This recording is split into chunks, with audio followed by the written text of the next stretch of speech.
Kenya wenzangu, nataka niwaambie ya kwamba siku ya leo katika Githurai maandamano haijaanza, polisi wako kila mahali, na nataka niwajulishe ya kwamba ndugu wetu ambaye ni mmoja katika bunge la wananchi la Githurai, ndugu wetu Jonte ameweza kushikwa na mapolisi, na polisi ambao wamemshika Jonte, gari hilo halina namba lolote la number plate, na hatujui ya kwamba Jonte amepelekwa wapi.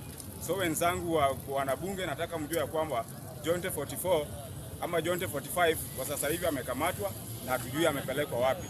So wabunge, nataka niwajulishe ya kwamba Jonte amekamatwa na hatujui amepelekwa wapi, na bendera yake ambayo alikuwa nayo imeweza kuwekwa katika gari la polisi ambayo ni la Githurai Division Police Station.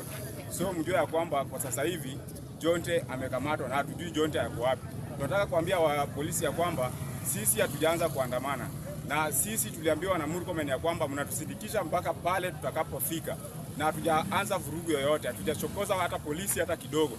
Na kwa sasa hivi tunaambiwa ya kwamba Jonte amekamatwa na hatujui yako wapi. So asanteni sana Wakenya, mjue ya kwamba Jonte amekamatwa.